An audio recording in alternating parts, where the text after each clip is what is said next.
സാറേ, മലയാളത്തിലെ സാഹിത്യപ്രേമികളുടെയൊക്കെ ഒരു സ്വകാര്യ അഹങ്കാരമായിരുന്നു MT വാസുദേവൻ നായർ. അദ്ദേഹത്തിൻ്റെ കൃതികൾ ഈ കോളേജ് തലത്തിലേക്ക് എത്തുമ്പോഴാണ് കൂടുതലായിട്ടും വായിച്ച് വളർന്ന ഒരു തലമുറയുടെ. ഇപ്പം ഈ ഡിജിറ്റൽ യുഗത്തിലേക്ക് മാറിയിട്ടും MT വാസുദേവൻ നായർക്കുള്ള പ്രസക്തി നഷ്ടപ്പെടുന്നില്ലല്ലോ. എന്തുകൊണ്ടാണ് MTയെ പോലെയാകാൻ പിന്നെ മറ്റാർക്കും കഴിയാതിരിക്കുന്നത്? അല്ല, അതിന് ഒരു കാര്യമുള്ളത്, MTയുടെ ഏറ്റവും വലിയ സവിശേഷത അദ്ദേഹം എന്തെഴുതിയാലും 2 വരിയിലുള്ളൊരു കത്താണെങ്കിലും ആ കത്തിൽ MTയുടെ കയ്യൊപ്പുണ്ടായിരിക്കും. അത് MT ആണ് എഴുതുന്നത്, അതിൻ്റെ വലിപ്പവും ചെറുപ്പവും MTയുടേതാണ്. അതുകൊണ്ട് തന്നെ ഇത്രയേറെ വായനാസുഖമുള്ള എഴുത്ത് വേറെ അധികം പേർക്കില്ല മലയാളത്തിൽ എന്നുള്ളതാണ് സത്യം. MT തന്നെ അദ്ദേഹത്തിൻ്റെ എഴുത്തിനെക്കുറിച്ച് ഭാഗ്യന്തരേണ പറഞ്ഞിട്ടുള്ളൊരു കാര്യം, അറിയപ്പെടാത്ത ആശയങ്ങളെ ഗർഭത്തിൽ പേറുന്ന മഹാസാഗരങ്ങളെക്കാൾ അറിയുന്ന നിളാനദിയാണ് എനിക്കിഷ്ടം എന്നുള്ളതാണ്. തൻ്റെ പരിമിതി എത്രയോ ആ പരിമിതിക്കകത്ത് നിന്നുകൊണ്ട് അങ്ങേർക്ക് ബോധ്യമില്ലാത്തൊരു കാര്യം അങ്ങേര് ഈ പത്രാധിപർക്കുള്ള കുറിപ്പിൽ പോലും എഴുതില്ല എന്നുള്ളതാണ്. അതാണ് ഇത്. അദ്ദേഹം ആത്മകഥ എഴുതുന്നില്ലേ എന്ന് ചോദിച്ചു കഴിഞ്ഞപ്പോൾ ഞാൻ എഴുതിയ എല്ലാ കഥകളും ആത്മകഥകളാണെന്ന് പറഞ്ഞ ഒരാളാണ്. കാരണം അവനവന് അറിയാവുന്ന, അവനവനെ എപ്പോഴും സ്വാധീനിച്ചിട്ടുള്ള കാര്യമാണ്, അവനവൻ്റെ അനുഭവത്തിൻ്റെ ആവിഷ്കാരമായിട്ടാണ് അദ്ദേഹം എഴുത്തിനെ കണ്ടിട്ടുള്ളത്. എനിക്ക് വ്യക്തിപരമായിട്ട് വളരെ കടപ്പാടുള്ള ഒരാളാണ് MT വാസുദേവൻ നായർ. എൻ്റെ ആദ്യ പുസ്തകം മാർക്സിസവും അദ്വൈത വേദാന്തവും, അത് എഴുതുന്ന കാലത്ത് എൻ്റെ 10-28 വയസ്സുള്ളപ്പോൾ എഴുതി തുടങ്ങി. അതെല്ലാം തീർത്ത് അത് കഴിഞ്ഞിട്ട് ഇതിനൊരു അവതാരിക എഴുതിക്കണം, ആരെ കൊണ്ട് എഴുതിക്കും എന്ന് വന്ന സമയത്ത് എൻ്റെ സ്നേഹിതനായ ബാലേന്ദ്രൻ ചുള്ളിക്കാട് പറഞ്ഞ് നമുക്ക് MT വാസുദേവൻ നായരുടെ അടുത്ത് കൊടുക്കാം, അദ്ദേഹത്തെ കൊണ്ട് എഴുതിക്കാം എന്ന് പറഞ്ഞു. അപ്പോൾ അങ്ങനെ അദ്ദേഹത്തെ കാണാൻ വേണ്ടി ഞാനും ബാലനും കൂടി മാതൃഭൂമി ആപ്പീസിൽ ആദ്യമായിട്ട് കയറുന്നത് അങ്ങനെയാണ്. അവിടെ കൊണ്ട് അദ്ദേഹത്തിൻ്റെ അടുത്ത് ഏൽപ്പിച്ചു. അപ്പോൾ അദ്ദേഹം പറഞ്ഞ്, ഫിലോസഫി എനിക്കറിയാത്തൊരു വിഷയമാണ്, ഞാനങ്ങനെ വായിക്കാറുമില്ല. അപ്പോൾ ഞാൻ പറഞ്ഞല്ല, അങ്ങനെയുള്ള ഒരാളുടെ അഭിപ്രായത്തിനാണ് ഞാൻ കൂടുതൽ വില നൽകുന്നത്. കാരണം ഇതൊന്നും അറിയാത്ത ഒരാൾക്ക് ഇത് വായിച്ചാൽ മനസ്സിലാകുമോ ഇല്ലയോ എന്നുള്ളതാണ് എൻ്റെ അന്വേഷണം. ഏറ്റവും എന്താ പറയേണ്ട, ഒരു ബിഗിനർക്ക് വേണ്ടി എഴുതിയിരിക്കുന്ന ഒരു പുസ്തകമാണത്. അപ്പോൾ അതുകൊണ്ടാണെന്ന് പറഞ്ഞു. ആ പുസ്തകം വായിച്ചിട്ട് അദ്ദേഹം എനിക്കൊരു അവതാരിക ആരുമല്ലാത്ത അപ്രശസ്തനായ അപരിചിതനായ ഒരു ചെറുപ്പക്കാരൻ്റെ പുസ്തകം വായിച്ചിട്ട് ഒരു അവതാരിക എഴുതി തരാൻ ഔദാര്യം കാണിച്ച ഒരാളാണ് MT വാസുദേവൻ നായർ. അദ്ദേഹം ഒരു ഫിലോസഫി പുസ്തകത്തിനെ അവതാരിക എഴുതിയിട്ടുള്ളത് എൻ്റെ പുസ്തകത്തിനാണ്. പക്ഷേ അദ്ദേഹത്തിൻ്റെ അവതാരികകളെല്ലാം കൂടി സമാഹരിച്ച് പ്രസിദ്ധീകരിച്ച എഡിറ്റർക്ക് എന്നോട് അനിഷ്ടം ഉണ്ടായിരുന്നത് കൊണ്ട് ഈ അവതാരിക ഒഴിവാക്കുകയും ചെയ്തു. അങ്ങനെ സംഭവിച്ചു. കാരണം അദ്ദേഹത്തിന് എന്നെ ഇഷ്ടമല്ല. അപ്പോൾ അദ്ദേഹത്തിന് ഇഷ്ടമല്ലാത്തതുകൊണ്ട് അദ്ദേഹം എന്ത് ചെയ്യുമെന്ന് വെച്ച് കഴിഞ്ഞാൽ ഈ അവതാരിക ഒഴിവാക്കിയിട്ട് ബാക്കിയുള്ള അവതാരികകളെല്ലാം എടുത്തു. പക്ഷേ അതിനകത്തൊരു കാര്യം വെച്ചാൽ, ഒരു റെപ്രസെൻറ്റേറ്റീവ് സ്വഭാവം അനുസരിച്ചാണെങ്കിൽ ഈ അവതാരിക വരേണ്ടതാണ്. അതെ. പക്ഷെ അദ്ദേഹം ചെയ്തില്ല. കാരണം അദ്ദേഹത്തിന് അങ്ങനെയാണ് അദ്ദേഹം എന്നോടുള്ള ആദരവും സ്നേഹവും ഒക്കെ പ്രകടിപ്പിച്ചത്. അത് പോയിക്കോട്ടെ. ഇനി MTയെ വായിച്ചു വന്നൊരു വലിയ തലമുറയുണ്ട്. അദ്ദേഹത്തെ പോലെ ജോലി ചെയ്തിട്ടുള്ള ഒരാൾ വേറെ ഉണ്ടോ എന്ന് സംശയമാണ്. അദ്ദേഹം ഒരേ സമയത്ത് പത്രാധിപരായിരുന്നു. കേരളത്തിലെ ഏറ്റവും വലിയ സാംസ്കാരിക മാസികയുടെ പത്രാധിപരായിരുന്നു. ആ സാംസ്കാരിക മാസിക ആഴ്ചപ്പതിപ്പായ മാതൃഭൂമി അദ്ദേഹം പത്രാധിപരായിരുന്ന കാലത്താണ് അദ്ദേഹത്തിന് ശേഷം വന്ന തലമുറകളിൽപ്പെട്ട എല്ലാ എഴുത്തുകാരുടെ കൃതികളും അതിലൂടെ വെളിച്ചം കണ്ടത്. അവരെല്ലാം അദ്ദേഹം വളരെ കൈമെയ് നടന്ന്, അവരിൽ ആർക്കെങ്കിലും ഒരു സ്പാർക്ക് ഉണ്ട് എന്ന് കണ്ടിട്ടുണ്ടെങ്കിൽ അവരെയൊക്കെ കൈപിടിച്ചു കൊണ്ടുവന്ന് എഴുതിപ്പിച്ചിട്ടുണ്ട്. പുന്നത്തിൽ കുഞ്ഞബ്ദുള്ള പറഞ്ഞിരിക്കുന്ന കാര്യം, അദ്ദേഹത്തിൻ്റെ പല സാഹിത്യ സംഭാവനകളും ഈ MTയിലൂടെ കടന്നു പോയപ്പോൾ അതിന് കുറേ കൂടി ഭംഗി കൈവന്നതായിട്ട് പുന്നത്തിൽ കുഞ്ഞബ്ദുള്ള എഴുതിയിട്ടുണ്ട്. പുന്നത്തിലിൻ്റെ സ്മാരകശിലകൾ മനോഹരമായ വർക്കായിട്ടാണ് എനിക്ക് മലയാളത്തിൽ തോന്നിയിട്ടുള്ളത്. അതുപോലെ തന്നെയാണ് പി കുഞ്ഞിരാമൻ നായരുടെ കവിയുടെ കാൽപ്പാടുകൾ കണ്ടെത്തിയിട്ട് ആ കവിയുടെ കാൽപ്പാടുകൾ ആഴ്ചപ്പതിപ്പിലൂടെ അദ്ദേഹം പ്രസിദ്ധീകരിച്ചിരുന്നു. ഞാൻ വായിച്ചിട്ടുള്ള ആത്മകഥകളിൽ ഏറ്റവും കാവ്യാത്മകം എന്ന് നിസ്സംശയം പറയാവുന്നത് തീർച്ചയായിട്ടും ഈ കവിയുടെ കാൽപ്പാടുകളാണ് എന്നാണ് എൻ്റെ അഭിപ്രായം. മറ്റേ അന്തർജനത്തിൻ്റെ അഗ്നിസാക്ഷി വരുന്നത്, നന്ദനാരുടെ നോവലുകൾ വരുന്നത്, പുതിയ പുതിയ കഥാകൃത്തുക്കളുടെ കഥകൾ വരുന്നത്, പുതിയതായിട്ട് അവർക്ക് എന്തെങ്കിലും പറയാനുണ്ട് എന്ന് ബോധ്യപ്പെട്ടിട്ടുണ്ടെങ്കിൽ അവർക്കെല്ലാം ഇതിനകത്ത് വേദി ഒരുക്കി കൊടുത്തത്, അങ്ങനെ ഒരു വലിയ സാംസ്കാരികമായ മുന്നേറ്റം നടത്തുന്നതിന് വേണ്ടി പരിശ്രമിച്ച ഏറ്റവും ശക്തനായ സാഹിത്യ പത്രാധിപരാണ് അദ്ദേഹം. ഇത് വേറെ അധികം പേർക്ക് ഇല്ലാത്തൊരു കാര്യമാണ്. എന്താ താൻ ഈ മാതൃഭൂമി ആഴ്ചപ്പതിപ്പിൻ്റെ പത്രാധിപരായിട്ടിരുന്ന ആ കാലത്തിൽ ആകെ മാതൃഭൂമിയിൽ ഏതാണ്ട് 5 or 6 കഥകളാണ് അദ്ദേഹത്തിൻ്റെ വന്നിട്ടുള്ളത്. ഇന്നിപ്പോൾ എങ്ങനെയാണെന്ന് വെച്ചാൽ പത്രാധിപർ തന്നെ പത്രത്തിൽ കഥകൾ എഴുതി നടക്കുന്നൊരു കാലത്ത് അദ്ദേഹത്തിൻ്റെ അതിനകത്ത് വന്നിട്ടേ ഇല്ല. അദ്ദേഹം മലയാള രാജ്യം വേറെ പലതിലുമാണ് അദ്ദേഹം എഴുതിയിട്ടുള്ളത്. എന്നുവെച്ചാൽ തൻ്റെ സാഹിത്യം എഴുതുന്നതിനുള്ളൊരു വേദിയല്ല ഇത് കേരളത്തിൻ്റെ സാംസ്കാരിക പ്രവർത്തനം, സാഹിത്യ പ്രവർത്തനം ലോകത്തിൻ്റെ സാഹിത്യ സാംസ്കാരിക പ്രവർത്തനങ്ങളുമായി എങ്ങനെ ബന്ധപ്പെട്ട് നിൽക്കുന്നു എന്നത് ഒരു മലയാളിക്ക് അറിയുന്നതിനാവശ്യമായ സംവിധാനം ഒരുക്കി കൊടുത്ത പത്രാധിപരാണ് അദ്ദേഹം. അദ്ദേഹത്തിൻ്റെ ഈ മാസികയിലെ പ്രവർത്തനം മാറ്റിവെച്ചാൽ ഇപ്പം 4 കെട്ട് എല്ലാ പ്രായക്കാരും ഒരുപോലെ വായിച്ച് ആസ്വദിച്ചിട്ടുണ്ട്. അതുപോലെ തന്നെ മഞ്ഞ്, ഒരു കാലത്ത് ക്യാമ്പസുകളിൽ ആ പുസ്തകം വായിക്കാത്ത തലമുറയില്ലായിരുന്നു. എന്തുകൊണ്ടാണ് സാർ അത്തരം പുസ്തകങ്ങൾ പിന്നീട് വരാത്ത? ഒരു MD മാത്രമേ അത് സാധിക്കൂ. അല്ല, അത് MT മാത്രം, അതാണ് ഒരു എഴുത്തുകാരൻ്റെ യൂണീക്നെസ് അതാണ്. പക്ഷേ എനിക്ക് MT ഏറ്റവും ഇഷ്ടപ്പെട്ട പുസ്തകം അസുരവിത്താണ്. അസുരവിത്താണ് MT എഴുതിയേക്കുന്നതിലൊരു ക്ലാസിക് എന്ന് MT ക്ലാസിക് ഏതാണെന്ന് എൻ്റെ അടുത്ത് ചോദിച്ചു കഴിഞ്ഞാൽ ആളുകൾ 2ാം മുഴുവൻ എന്നൊക്കെ പറയും. അതൊന്നുമല്ല, അസുരവിത്താണ്. ആ അസുരവിത്തിലെ ഓരോ വരികൾക്കും അതിൻ്റെ ഒരു പ്രത്യേകതയുണ്ട്. കാരണം ഒരു സമൂഹം ഒരു മനുഷ്യനോട് എങ്ങനെയൊക്കെ ചതിക്കും, അവനെ എങ്ങനെയൊക്കെ ദ്രോഹിക്കും എന്നറിയണമെന്നുണ്ടെങ്കിൽ അത് തുറന്നു നോക്കി വായിച്ചറിയാൻ പറ്റും. പക്ഷേ എന്നിട്ടും അസുരവിത്ത് അവസാനിക്കുന്നത് തിരിച്ചു വരാനായി പ്രിയപ്പെട്ടവരെ ഞാൻ പോകുന്നു എന്ന് പറഞ്ഞിട്ടാണ്. എന്നാൽ തിരിച്ചു വരാനായി ഞാനിനി തിരിച്ചു വരില്ല എന്ന് പറഞ്ഞു പോകത്തക്ക വിധത്തിലുള്ള തിക്താനുഭവങ്ങൾ സമ്മാനിച്ച ഒരു സമൂഹത്തിൽ നിന്നുകൊണ്ടാണ് MTയുടെ ഗോവിന്ദൻകുട്ടി ഇങ്ങനെ അഭിപ്രായപ്പെട്ടത്. ഞാൻ തിരിച്ചു വരാനായി പോകുന്നു എന്ന് പറഞ്ഞുകൊണ്ടാണ്. പിന്നെ അതുപോലെ തന്നെ MT ഈ വളർത്തുമൃഗങ്ങൾ എന്ന് പറയുന്ന കഥ, ആ കുട്ടിയെടുത്തി വളർത്തുമൃഗങ്ങൾ, ഇങ്ങനെയുള്ള കഥകളുണ്ട് MTയുടെ. ആ വളർത്തുമൃഗങ്ങൾ വായിച്ചതിന് ശേഷം എനിക്ക് സർക്കസ് കാണാൻ കഴിഞ്ഞിട്ടില്ല. ഞാൻ സത്യമായിട്ട് പറയണത്. കാരണം ഞാൻ പിന്നീട് ജീവിതത്തിൽ സർക്കസ് കണ്ടിട്ടേ ഇല്ല. കാരണം ഈ സർക്കസിൽ വരുന്ന മൃഗങ്ങളുടെയും മനുഷ്യരുടെയും ജീവിതത്തിൻ്റെ നമുക്കൊന്നും കാണാൻ കഴിയാത്ത ദുഃഖം, അതിൻ്റെ ആർദ്രത അത് ആവിഷ്കരിച്ചിട്ടുണ്ട്.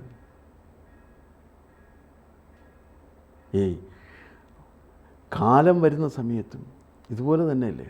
കാലത്തിലെ സേതു, സുമിത്ര, സേതു ഇവരൊക്കെ എന്ന് പറഞ്ഞു കഴിഞ്ഞാൽ നമുക്ക് ജീവിച്ചിരിക്കുന്ന കഥാപാത്രങ്ങളെപ്പോലെ എൻ്റെ തലമുറയിൽപ്പെട്ടവർക്ക് സുപരിചിതരാണ്.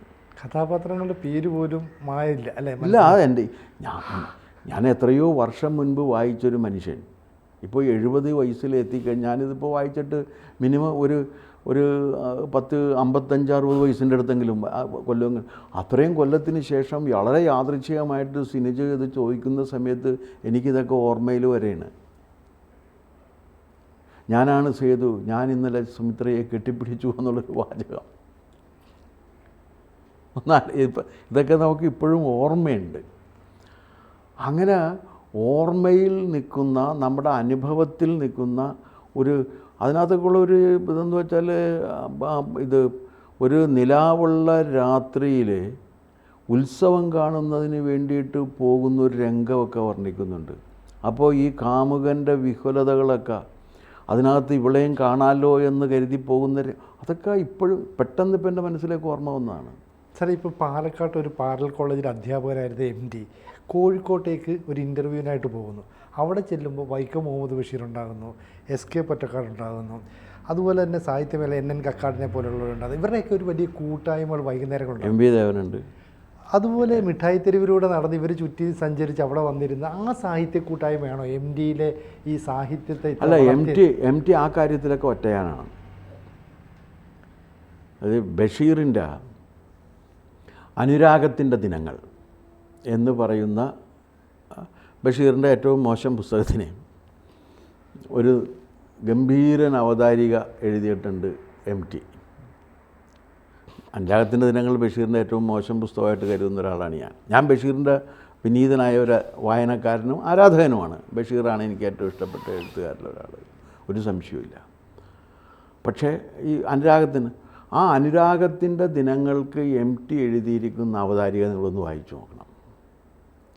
ബഷീർ എന്ന എഴുത്തുകാരനെ വേറൊരു എഴുത്തുകാരൻ കൊടുക്കുന്ന ആദരവാണ് ആ അവതാരിക.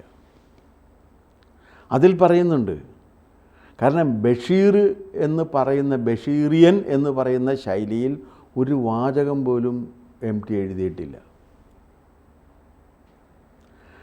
MT വേറൊരാളുടെ ശൈലിയിൽ എഴുതിയെന്ന് ആരെങ്കിലും പറഞ്ഞിട്ടുണ്ടോ?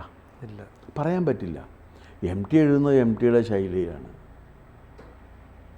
അതാണ് MT എന്ന എഴുത്തുകാരൻ്റെ ഏറ്റവും വലിയ സവിശേഷത. പിന്നെ അത് കഴിഞ്ഞിട്ട് ആണ് ഈ എഴുത്തുകാരൻ എന്ന നിലക്കുള്ള, കഥാകാരൻ എന്ന നിലക്കുള്ള കാഥികൻ എന്നാണ് അദ്ദേഹം സ്വയം വിശേഷിപ്പിക്കാറുള്ളത്. കാഥികൻ്റെ പണിപ്പുര എന്ന് പറഞ്ഞിട്ടൊരു പുസ്തകവും അദ്ദേഹത്തിൻ്റെതായി പ്രസിദ്ധീകരിച്ചിട്ടുണ്ട്. അത് കഴിഞ്ഞ് ഇങ്ങോട്ട് വന്നതിന് ശേഷം അദ്ദേഹത്തിൻ്റെ വേറൊരു രംഗമാണ് സിനിമ. സിനിമയിൽ അദ്ദേഹത്തിൻ്റെ സാന്നിധ്യമുണ്ട്. വടക്കൻ വീരഗാഥയിലൊക്കെ നമ്മൾ കാണാത്ത ചന്തുവിനെ കണ്ടില്ലേ? അല്ല, അത് ഞാൻ പറയുന്ന അതിനോട് യോജിക്കുന്നവരും വിയോജിക്കുന്നവരും ഉണ്ട്. ഇപ്പോൾ രണ്ടാമൂഴം എഴുതുന്ന സമയത്ത് യോജിക്കുന്നവരും വിയോജിക്കുന്നവരും ഉണ്ട്. പക്ഷേ താൻ ഇതാണ് മനസ്സിലാക്കിയത് എന്ന് പറഞ്ഞ് ആ സത്യസന്ധമായിട്ടത് എഴുതാനുള്ള ആ ആർജവമുണ്ടല്ലോ, അതുള്ള എഴുത്തുകാർ താരതമ്യേന കുറവാണ്. കാരണം ഇതിനപ്പുറത്തൊരു സൈഡുണ്ട്, അത് താൻ കണ്ടിട്ടുണ്ട് എന്നാണല്ലോ പറയണത്. ചതിയൻ ചന്തുവിന് വേറൊരു സൈഡുണ്ട്, വേറൊരു വശമുണ്ട്. ആ വശത്തിലുള്ള ചന്തുവിനെ കൂടി നമ്മൾ കാണേണ്ടതാണ് എന്ന് പറയുന്ന MT. അത് ചെറിയ കാര്യമല്ല. അതാണൊരു എഴുത്തുകാരനാക്കിയും വ്യത്യസ്തനാക്കിയും നിർത്തുന്ന. നിങ്ങൾക്ക് ആ ആഖ്യാനത്തോടും വ്യാഖ്യാനത്തോടും നിങ്ങൾക്ക് വിയോജിക്കാം. പക്ഷേ നിങ്ങൾക്ക് യോജിക്കുകയോ വിയോജിക്കുകയോ ചെയ്യാവുന്ന എഴുത്തുകാർ മലയാളത്തിൽ വളരെ കുറവാണെന്ന കാര്യം കൂടി നമ്മൾ ഓർക്കേണ്ടതുണ്ട്. അപ്പോൾ അത് നാന്തനാരുടെ അനുഭവങ്ങൾക്കൊരു ചെറിയ കുറിപ്പ് MT എഴുതിയിരുന്നു. നാന്തനാരുടെ അനുഭവങ്ങൾ പറയുന്ന സമയത്ത് ആ നോവലിൻ്റെ പേര് അനുഭവങ്ങളായിരുന്നു. അതുപോലെ നമ്മുടെ ഈ കൊച്ചിയിൽ നിന്ന് ഒരു നോവലിസ്റ്റ് MM മേനോൻ എന്ന് പറഞ്ഞ നോവൽ, അദ്ദേഹത്തിൻ്റെ എണ്ണ എന്ന് പറയുന്ന നോവൽ MT സീരിയലൈസ് ചെയ്തു. അന്ന് MM മേനോനൊന്നും ആരും അറിയില്ല. എണ്ണ മേനോൻ എന്നാണ് ഞാൻ ദീർഘകാലം പറഞ്ഞിരുന്നത്. അതിനൊക്കെ എത്രയോ കൊല്ലം കഴിഞ്ഞിട്ടാണ് ഇദ്ദേഹം എറണാകുളത്താണ് താമസിക്കുന്നത് എന്നുള്ള കാര്യം പോലും ഞാൻ മനസ്സിലാക്കിയത്. കാരണം അതുപോലെ ജോസഫ് വൈറ്റില എന്ന് പറയുന്ന എഴുത്തുകാരൻ്റെ കഥകൾ പ്രസിദ്ധീകരിച്ചിട്ടുണ്ട്. വിക്ടർ ലീനസ് എന്ന് പറയുന്ന എഴുത്തുകാരൻ്റെ കഥകൾ, നല്ല കഥകൾ ആരെഴുതി കഴിഞ്ഞാലും അതിന് വേദി ഒരുക്കി കൊടുത്ത പത്രാധിപരാണ്. അതുപോലെ തന്നെയാണ് സിനിമയിലേക്ക് വന്നത്. എത്ര കൊല്ലം സിനിമയിൽ നിന്നു എന്ന് മാത്രമല്ല, മലയാളത്തിലെ പ്രമുഖരായിട്ടുള്ള എല്ലാ നടന്മാരുടെയും സ്വപ്നങ്ങളിലൊന്ന് MT വിഭാവനം ചെയ്യുന്ന ഒരു കഥാപാത്രത്തെ അഭ്രപാളിയിൽ അവതരിപ്പിക്കണം എന്നായിരുന്നു. അതൊരു വലിയ സംഗതിയല്ലേ? നേരത്തെ കേട്ടിട്ടുള്ളത് മമ്മൂട്ടി പലതവണ MTയെ വിളിച്ചു വെച്ചു, ഇനി എനിക്കൊരു കഥാപാത്രം എപ്പോഴാണ് തരുന്നതെന്ന്. അപ്പോൾ അത്രത്തോളം MTയുടെ അടുത്ത് ചോദിച്ചു വാങ്ങിക്കാൻ നമ്മൾ വലിയ പദവിയിലിരിക്കുന്ന ഒരു മമ്മൂട്ടി പോലും തയ്യാറല്ല. സിനിമയിൽ നിങ്ങളൊന്ന് എടുത്തു നോക്കൂ. സിനിമയിൽ ഏറ്റവും ഗംഭീരമായിട്ടുള്ള ഒരു സിനിമയിലെ ഏറ്റവും വലിയ സൂപ്പർ സ്റ്റാർ എന്ന് പറഞ്ഞാൽ പ്രേം നസീറാണ്. അതെ, കാരണം 3 പതിറ്റാണ്ട് കാലം ഈ ഇൻഡസ്ട്രിയെ നിലനിർത്തിയാണ്. ആ പ്രേം നസീറിൻ്റെ അഭിനയ ജീവിതത്തിലെ ഏറ്റവും ശ്രദ്ധേയമായ കഥാപാത്രം MTയുടെ വേലായുധം കുട്ടിയാണ് അവതരിപ്പിച്ചപ്പോഴാണ്. ഇരുട്ടിൻ്റെ ആത്മാവില വേലായുധം കുട്ടിയെ അവതരിപ്പിച്ചപ്പോഴാണ്. നഗരമേ നന്ദി എന്ന് പറയുന്ന സിനിമയിൽ ഈ മധു അവതരിപ്പിക്കുന്ന കഥാപാത്രം വ്യത്യസ്തനായിട്ട് വന്നത് അങ്ങനെയാണ്. അത് കഴിഞ്ഞിങ്ങോട്ട് വന്നിട്ട് നടന്മാർക്ക് അവരുടെ ഒരു വേണ്ട സാക്ഷാൽ PJ ആൻ്റണിയെ കൊണ്ടാണ് നിർമാല്യത്തിലെ വെളിച്ചപ്പാടിൻ്റെ വേഷം ചെയ്യിപ്പിച്ചത്. അതെ, നിങ്ങൾക്കതിനോട് വിയോജിക്കാം. അതിൻ്റെ അവസാന സീനിൽ ഇങ്ങനെ ഇത് ചെയ്യുന്ന കാര്യം മറ്റതാണോ മറിച്ചതാണോ അതൊക്കെ ചോദിക്കാം. ഇങ്ങനെ വേറെ അങ്ങനെ MTക്ക് അങ്ങനെ തോന്നിയ അയാൾ ആ ഘട്ടത്തിൽ ഒരു കഥാപാത്രത്തിൻ്റെ റിയാക്ഷൻ ഇതായിരിക്കും എന്ന് MTക്ക് ബോധ്യം. MT അത് എഴുതി. അതൊരു കലാസൃഷ്ടിയാണ് അല്ലേ? അല്ല, അതിനോട് നിങ്ങൾക്ക് വിയോജിക്കാമെന്ന്. അത് MTയുടെ തോന്നലിൽ നിന്നുള്ള കലാസൃഷ്ടി. MT അങ്ങനെയാണ്. ഈ കഥാപാത്രം ഈ ഘട്ടത്തിൽ എങ്ങനെ റിയാക്ട് ചെയ്യും, ആ റിയാക്ട് ചെയ്യുന്നതിനൊരു ഉത്തരം കിട്ടണം. അതെ, ആ ഉത്തരം MTക്ക് തോന്നിയ റിയാക്ഷൻ അതാണ്, അത് എഴുതി. വേറൊരാൾക്ക് തോന്നിയ റിയാക്ഷൻ എഴുതിയില്ല. അതും MTയുടെ സവിശേഷതയാണ്. അത് ശരിയാണോ തെറ്റാണോ അതൊക്കെ നിങ്ങൾക്ക് ഡിസ്കസ് ചെയ്യാം. നിങ്ങൾക്ക് അതിനോട് യോജിക്കുകയോ വിയോജിക്കുകയൊക്കെ ചെയ്യാം. അതുപോലെ മഹാഭാരതത്തെക്കുറിച്ച് MT അതിനെ ആശ്രയിച്ച് ഒരു പുസ്തകം എഴുതുന്ന സമയത്ത് ഇങ്ങനെയാണോ എഴുതുന്നത് എന്നുള്ള കാര്യം തീർച്ചയായിട്ടും മഹാഭാരതം വായിച്ചിട്ടുള്ളവർക്കും അതിനെക്കുറിച്ച് പഠിക്കാൻ ശ്രമിക്കുന്നവർക്കൊക്കെ ചോദിക്കാവുന്നതാണ്. പക്ഷേ MTക്ക് അങ്ങനെയാണ് എഴുതാൻ കഴിയുക. അപ്പോൾ ഞാൻ അതിനെക്കുറിച്ച് ഒരിക്കൽ ഇത് വലിയൊരു ചർച്ച ഈ ഭാഷാഭൂഷണിയിലും ഉണ്ടായിരുന്നു. അന്ന് MK മാധവൻ നായരായിരുന്നു ഭാഷാഭൂഷണിയുടെ പത്രാധിപര്. അപ്പോൾ MT ഇതിങ്ങനെ എഴുതാൻ രണ്ട് ചേരിയായിട്ട് തീർന്നു. MT ഒരു കാരണവശാലും ഇങ്ങനെ എഴുതാൻ പാടില്ല, മഹാഭാരതത്തെ വ്യാസനെ മനസ്സിലാക്കിയിട്ടില്ല, വ്യാസൻ അങ്ങനെയാണ്. വ്യാസനെ ഒരു തരത്തിലേ മനസ്സിലാക്കാൻ പറ്റുമെന്ന് ആർക്കും പറയാൻ പറ്റില്ലല്ലോ. ഇത്രയും കാലം വ്യാസനെ ഓരോരുത്തരും അവരവരുടെ രീതിയിലാണ് മനസ്സിലാക്കിയിട്ടുള്ളത്. അല്ലാണ്ട് ഏകീകൃതമായ രീതിയിൽ വ്യാസന ആരെങ്കിലും മനസ്സിലാക്കിയിട്ടുണ്ടെന്ന് എനിക്കറിയില്ല. ഞാൻ വായിച്ചിട്ടുള്ള ഒരാളാണ്, ഒരു വട്ടമല്ല പലവട്ടം വായിച്ചിട്ടുള്ള ഒരാളാണ്. അപ്പോൾ അതിനെ ഞാൻ മനസ്സിലാക്കിയ രീതിയിലേ അല്ല വാസുദേവൻ നായർ അത് മനസ്സിലാക്കിയിരിക്കുന്നത്. പക്ഷേ വാസുദേവന്മാർക്ക് അങ്ങനെ മനസ്സിലാക്കാം. വാസുദേവൻ നായരുടെ ഈ കൃതി നന്നായില്ല എന്ന് ആളുകൾ പറയുമ്പോൾ യയാതിയുണ്ട്. VS ഖാണ്ടേക്കറുടെ യയാതി എന്ന് പറഞ്ഞൊരു നോവലുണ്ട്, മഹാഭാരതത്തെ ഉപജീവിച്ചിട്ടുള്ളതാണ്. മഹാഭാരതത്തെ ഉപജീവിച്ച് വന്നേക്കണ ഏറ്റവും ഗംഭീരമായ നോവൽ എന്ന് പറയുന്നത് യയാതിയാണ് എന്നാണ് ഞാൻ കരുതുന്നത്. ഞാനത് പലവട്ടം വായിച്ചിട്ടുണ്ട്. കാരണം അതിൽ വരുന്ന ഒരു ജീവിതത്തിൻ്റെ രീതി, അത് ഒരു ഇന്ത്യയുടെ ഒരു നോവലിൻ്റെ ഒരു ഇത് ചരിത്രം എടുക്കുകയാണെന്നുണ്ടെങ്കിൽ ആരോഗ്യ നികേതനത്തിന് ശേഷം എനിക്ക് ഏറ്റവും കൂടുതൽ ഇഷ്ടപ്പെട്ടൊരു വർക്ക് എന്ന് പറയുന്ന യയാതിയാണ്. ആരോഗ്യ നികേതനം കഴിഞ്ഞാൽ പിന്നെ നമുക്കൊരു അടയാളവാക്യമായിട്ട്, ഒരു അടയാളത്തിൻ്റെ കല്ലായിട്ട് നിലനിൽക്കുന്നത് യയാതിയാണ്. ആ യയാതിയുടെ അത്രയും മഹത്തല്ല എന്ന് പറഞ്ഞു കഴിഞ്ഞാൽ അല്ല എന്ന് ഞാൻ ഇതിനിങ്ങനെയാണ് വായിച്ചറിഞ്ഞ്, ഞാൻ ആ വായിച്ചറിഞ്ഞ രീതിയിൽ ഞാൻ എഴുതിയിരിക്കുന്നു. അത് തെറ്റോ ശരിയോ അത് നിങ്ങളുടെ ഇഷ്ടം. ഞാൻ അങ്ങനെ എഴുതാൻ പാടില്ല എന്ന് നിങ്ങൾ പറയരുത്. അതെന്താ എൻ്റെ യുക്തി എന്ന് ചോദിച്ചു കഴിഞ്ഞാൽ, ഒരാളെ എങ്ങനെ ജീവിക്കണം എന്ന് നിങ്ങൾ നിർദ്ദേശിച്ചാൽ എങ്ങനെ ശരിയാകും? അയാളുടെ ജീവിതം നയിക്കട്ടെ. ആ ജീവിതം ശരിയല്ല എന്ന് നിങ്ങൾക്ക് തോന്നിയിട്ടുണ്ടെങ്കിൽ നിങ്ങൾക്കത് പറയാം അത് ശരിയല്ല എന്ന്. പക്ഷേ നിങ്ങൾ പറയുന്ന ശരിക്കൊത്ത് അയാൾ ജീവിക്കണം എന്ന് വാശി പിടിക്കരുത്. അപ്പോൾ ഒരു സിനിമാ രംഗത്ത് MT വന്നിട്ട് MTയുടെ കഥാപാത്രങ്ങൾ അവതരിപ്പിച്ചപ്പോഴാണ് ഓരോ നടനും അവർക്കുള്ള നടന വൈഭവം പ്രകടിപ്പിക്കാനുള്ള അവസരം കിട്ടിയത്. സാറേ, മമ്മൂട്ടി നായകനായ ഒരു ചിത്രത്തിൽ മമ്മൂട്ടി ഒരു പത്രത്തിൻ്റെ പത്രാധിപരാണ്. ആ പത്രാധിപർക്ക് അസുഖം വന്നിട്ട് അദ്ദേഹം ആശുപത്രിയിൽ ചികിത്സയ്ക്കായി പോകുന്നു. അല്ല, അത് പറയുമ്പോൾ ഞാനൊരു കാര്യം ഓർക്കണത്, ഞാൻ മാരേജ് കോളേജിൽ പഠിക്കുന്ന കാലം, അപ്പോൾ ഈ മലയാളം ഡിപ്പാർട്ട്മെൻറ്റിൽ കയറി ചെന്നപ്പോൾ അച്യുതൻ മാഷ്, പ്രൊഫസർ M അച്യുതൻ വളരെ വിഷമിച്ച് ഇരിക്കുന്നു, വളരെ ദുഃഖിതനായിട്ട്. അപ്പോൾ ചോദിച്ചു, എന്താ മാഷേ ഇങ്ങനെ ഇരിക്കണേന്ന് ഞങ്ങൾ ചോദിച്ചു. അപ്പോൾ പറഞ്ഞ്, ഞാൻ 2 മരണവാർത്തകൾ പ്രതീക്ഷിച്ചിരിക്കുകയാണ്. ഞാൻ വെച്ച് 2 മരണവാർത്തകളോ? ഒന്ന് MT ക്രിട്ടിക്കലായിട്ട് കിടക്കുകയാണ്, MT രക്ഷ. 2 CN ശ്രീകണ്ഠൻ നായർ. ഈ 2 പേരുടെയും മരണം എപ്പോഴുണ്ടാകും എന്നുള്ള കാര്യത്തിലുള്ള ആശങ്കയുമായിട്ടിരിക്കുന്നു. അന്ന് MT മരിച്ചു എന്നെല്ലാവരും കരുതിയതാണ്. പക്ഷേ എം ടി അദ്ദേഹത്തിൻ്റെ വിൽ പവർ കൊണ്ട് അതിനെയൊക്കെ അതിജീവിച്ച് വന്ന് അതിനുശേഷം ഗംഭീരമായി ജോലി ചെയ്തു. പിന്നെ വേറൊരു കാര്യം, എം ടിയെ പോലുള്ള ഇത്തരത്തിലുള്ളൊരു വായനക്കാരനെ വേറെ കണ്ടെത്താൻ കഴിയില്ല. വൊറേഷ്യസ് റീഡറാണ് എം ടി. ഏറ്റവും പുതിയ പുസ്തകങ്ങൾ കണ്ടു കഴിഞ്ഞാൽ അത് തേടിപ്പിടിച്ച് വായിക്കുകയും ആ വായനയെക്കുറിച്ചുള്ള സങ്കല്പങ്ങൾ സ്വരൂപിക്കുകയും ചെയ്യാൻ കെൽപ്പുള്ള ഒരാളാണ് എം ടി. ഇത്രയേറെ ഇതെങ്ങനെ വായിക്കുന്നു എന്നുള്ള അത്ര വർക്ക് ചെയ്തിട്ടുണ്ട്. ഞാൻ പറഞ്ഞ ഫിസിക്കലായിട്ടിരുന്ന് വർക്ക് ചെയ്യണ്ടേ.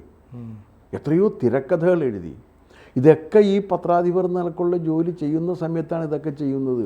ഈ പത്രാധിപരായിരിക്കുന്ന സമയത്താണ് മമ്മൂട്ടി വന്നിട്ട് അസുഖം ഭേദമായി അവിടെ വരുമ്പോൾ തൻ്റെ മരണവാർത്ത ടൈപ്പ് ചെയ്ത് വെച്ചതിൻ്റെ ഒരു പ്രിൻ്റൊക്കെ എടുത്ത് അതപ്പോൾ എം ഡിയുടെ ഉള്ളിലുള്ള അതേ അത് എം ടി തന്നെ കണ്ട കാര്യമാണ്. അതാ പറഞ്ഞ ആ എം ഡി കണ്ട ഫീൽ. കാരണം അച്യുതൻ മാഷ്, പ്രൊഫസർ എം അച്യുതൻ മാരേജ് കോളേജിൽ ഇദ്ദേഹത്തിൻ്റെ മരണവാർത്ത പ്രതീക്ഷിച്ചിരിക്കുന്നത് ഞാൻ കണ്ടിട്ടുണ്ട്. അന്ന് എല്ലാ പത്രാധിപന്മാരും ഒബീച്ചറി തയ്യാറാക്കി വെച്ചിരുന്നു, സൈഡ് സ്റ്റോറി അടക്കം. പക്ഷേ അദ്ദേഹം മരണത്തെ തോൽപ്പിച്ച് വന്ന അതിനുശേഷം അദ്ദേഹം എന്തോരം എഴുതി, എത്ര സിനിമകൾ ചെയ്തു. ആ സിനിമകൾക്കൊക്കത്തിനും അദ്ദേഹം തന്നെ തിരക്കഥ എഴുതുന്നു. അത് ഓരോന്ന് ഇപ്പോൾ ആ വൈശാലി എടുക്കുന്ന സമയത്ത് ഈ പുരാണത്തിലേക്ക് പോയി കഴിഞ്ഞാലും നമ്മുടെ മിത്തിലേക്ക് പോയി കഴിഞ്ഞാലും നമ്മുടെ ചരിത്രത്തിലേക്ക് പോയി കഴിഞ്ഞാലും അവിടെയെല്ലാം എം ടി വായിക്കുമ്പോൾ എം ടിയുടെ വായനയാണ്, വേറൊരാളുടെ വായനയല്ല എം ടി വായിക്കുന്നത്. അത് മലയാളിക്ക് കിട്ടിയൊരു മഹാസൗഭാഗ്യം തന്നെയാണ്. കാരണം അങ്ങനെ ഒരു ആൾ വന്നു എന്നുള്ളത്. ബാക്കിയുള്ള കാര്യങ്ങളിലൊക്കെ അപ്രസക്തമായിട്ടുള്ള കാര്യങ്ങളാണ്. ഇത്രയേറെ സംഭാവനകളുണ്ട്.